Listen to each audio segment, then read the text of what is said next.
व्यक्ति सफलता प्राप्त करने के लिए पहले लक्ष्य साधता है, फिर योजना बनाता है, फिर मार्ग चुनता है और सदैव प्रयास करता है कि इस मार्ग में कम से कम बाधाएं, इस मार्ग में कहीं कोई चट्टान ना आ जाए, कोई गड्ढा ना आ जाए, कोई खाई ना आ जाए। और यही सबसे बड़ी भूल वो कर बैठता है। कैसे? सोचिए, एक सरल सपाट मार्ग आपको कहां ले जाएगा? एक सीधे सपाट स्थल। यहां तो कोई भी पहुंच सकता है, इसमें विशेष क्या है?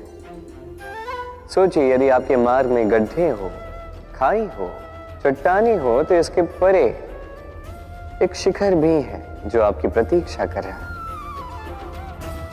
सफलता का वो शिखर जहां कोई सरलता से नहीं पहुंच पाता, जो विशेष।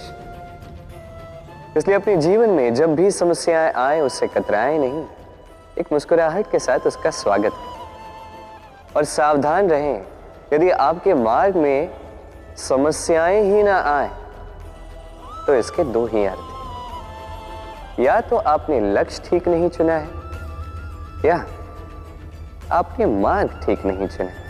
मनुष्य की सदैव ये इच्छा होती कि वो परिपूर्ण बने, इसलिए सदैव प्रयास करता है, कर्म करता रहता है कि उसके जीवन में कभी कोई त्रुटि ना हो, कोई दोष ना हो, कोई भूल ना हो।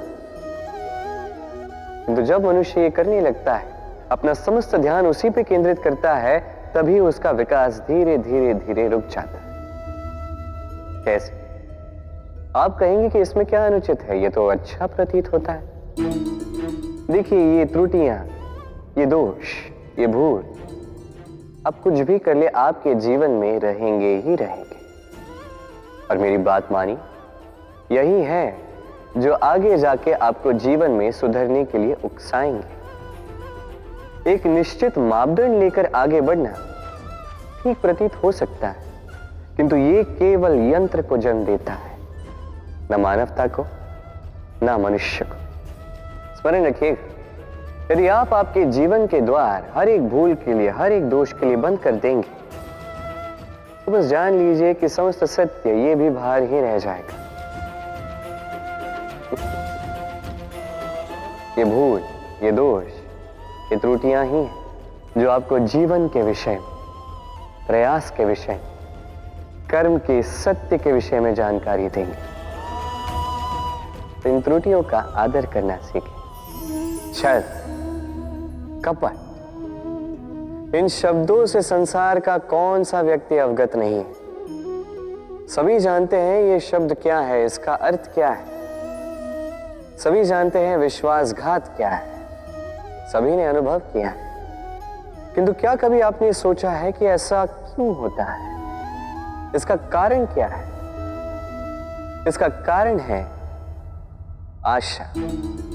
यदि आप गुफा में जाएंगे और आप ये आशा रखेंगे कि यहां पे अंधकार नहीं होना चाहिए, तो आप तो चोट खाएंगे ही। यदि आप सागर में जाएंगे और आप आशा करेंगे कि मैं भीगूंगा नहीं, तो इसमें सागर का तो कोई दोष नहीं, इसमें दोष है आपकी आशाओं का।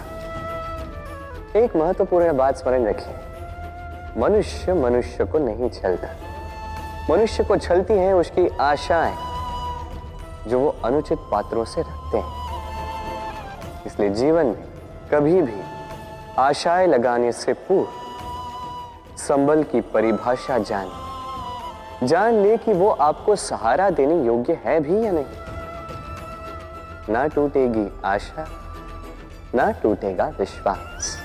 हम जीवन जीने के लिए कुछ न कुछ करते हैं, कुछ कार्य हम करते हैं आर्थिक संपन्नता के लिए, कुछ कार्य हम करते हैं इस हृदय को प्रसन्न करने के लिए। किंतु हम में से अधिकतर लोग ये सोच सोच के चिंता में रहते हैं कि जो कार्य हमने सोचा था वो वैसा नहीं हुआ, या ये कार्य पूर्ण नहीं हुआ, या काम की अधिकता को देखकर चिंता में आ जाते हैं।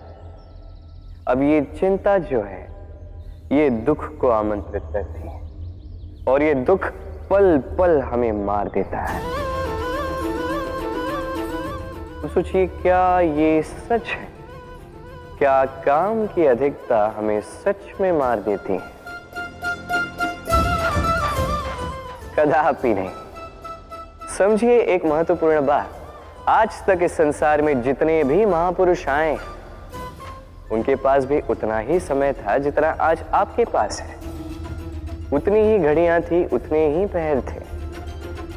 अंतर बस इतना कि उन्होंने चिंता में समय नष्ट नहीं किया, उन्होंने योजना बनाई, उसे कार्यान्वित किया और जीवन में महान से महान कार्य किए, जिसके कारण आज भी हम उन महापुरुषों को स्मरण करते हैं। एक महत्वपूर्ण बात स्मरण रखिएगा, काम की अधिकता हमें नहीं मारती, काम की चिंता हमें मारती है। तो इस चिंता को कहीं त्याग दीजिए और निरंतर प्रयास कीजिए, योजनाबद्ध बन जाइए और जीवन में केवल आगे बढ़िए। आनंद ही आनंद होगा। कई बार हम जीवन में निराश हो जाते हैं, ये सोच के कि निरंतर प्रयास करने के पश्चात भी हमें हमारा लक्ष्य नहीं मिला। हम समझ नहीं पाते हो क्या रहा है। कई बार ऐसा लगता है कि वो लक्ष्य जो हम चाहते हैं, वो स्वप्न जो हमने देखा, जिसके लिए हमने निरंतर प्रयास किए, हम कदाचित उसके योग्य ही नहीं। वो लक्ष्य ही हमारे लिए ठीक नहीं है। हमारा मनोबल टूट जाता और ये अत्यंत कठिन परिस्थिति होती। अब ऐसे में किया क्या जाए, आपको समझाता हूं एक उदाहरण द्वारा। कभी किसी वृक्ष को देखिए, वो भी अनेक कठिनाइयों का सामना करता है, जैसे पतझड़। पतझड़ के आते ही वृक्ष हार नहीं मानता, अपने पत्तों को, अपने पुष्पों को बदल देता है, किंतु जड़ों को नहीं बदलता। वो उस पर अडिग रहता है और पतझड़ के जाते ही अब वृक्ष को देखिए, पुनः हरा भरा होकर खिल उठता। इसी प्रकार आप भी जीवन में निरंतर प्रयास करते रहिए। फिर भी यदि आपको सफलता नहीं मिलती है तो अपना मार्ग बदलिए, किंतु आगे बढ़ते रहिए, निरंतर प्रयास करते रहिए। किसी न किसी मार्ग से, कहीं ना कहीं से आप पहुंचोगे तो आप जानोगे कि आपकी सफलता आप ही की प्रतीक्षा कर रही है। आपने मनु के विषय में तो सुना ही होगा, उसे एक अवसर दिया गया, या तो वो अपने पतवार की रक्षा करे या इस सृष्टि को आने वाले प्रलय से बचाने के लिए नौका का निर्माण करे। उसने अपना चयन कर दिया और आज हम सभी मनुष्य के नाम से जाने जाते हैं। ऐसा ही अवसर मिला श्री राम को भी, सीता को भी। उन्होंने भावनाओं से ऊपर उठकर इस संसार के समक्ष उत्तम उदाहरण प्रस्तुत किया। ऐसा ही अवसर मिला रावण को भी, ऐसा ही अवसर मिला कंस को भी। एक अवसर, अनुचित मार्ग को त्याग कर उचित मार्ग पर आने। उन्होंने इस अवसर को त्याग दिया और उन्हें इस संसार को छोड़कर जाना पड़ा। एक अत्यंत महत्वपूर्ण बात स्मरण रखिए, अवसर। ये शब्द जितना छोटा है, ये जीवन में आता भी उतने कम समय के लिए। अब इस अवसर का आप क्या करते हैं? इसका लाभ उठाकर अपने नाम को प्रकाशित करते हैं, इस संसार में, इतिहास में स्वयं को अमर करते हैं, या असफलता का उदाहरण बनते हैं? निर्णय आपका। स्वप्न, स्वप्न ये शब्द हमारे जीवन में कितना महत्वपूर्ण है। कुछ स्वप्न ऐसे होते हैं जो हम रात्रि की मीठी निद्रा में देखते हैं, तो कुछ स्वप्न हम खुली आंखों से देखते हैं। कुछ स्वप्न हमें मीठी नींद देते हैं तो कुछ हमें सोने ही नहीं देते। अब खुली आंखों से देखे जाने वाली ये स्वप्न छोटे हो सकते हैं या बड़े, किंतु इससे जुड़ी होती है सफलता। अब आपको एक बात समझाता हूं, ये है आपके स्वप्न, ये है सफलता। अब इनके मध्य की कड़ी है कठिनाई।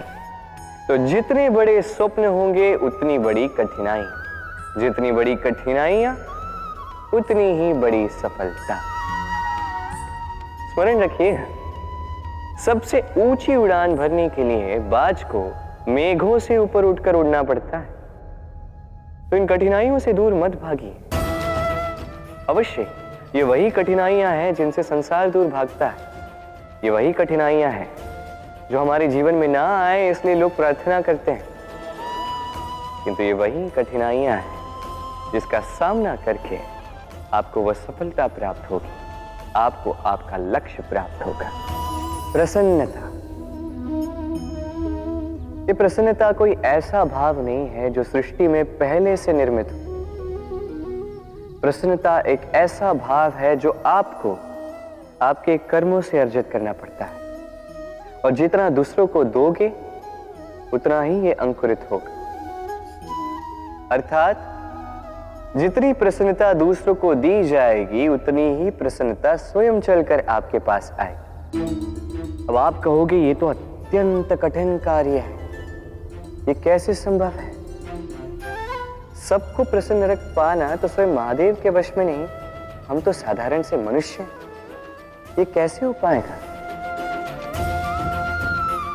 चलो आपकी ये बात मैं मान लेता, सबको प्रसन्न रख पाना संभव नहीं, ये 100% उचित कथन, किंतु हम प्रयास तो कर सकते हैं कि प्रसन्नता ना सही, हम किसी को दुख ना पहुंचाएं, ये तो हम कर सकते हैं। जितना ये दुख कटेगा उतना ही सुख बढ़ेगा, और जितना ये सुख बढ़ेगा उतनी ही आएगी ये प्रसन्नता। तो आइए और इसी प्रसन्नता के साथ कहिए राधे राधे।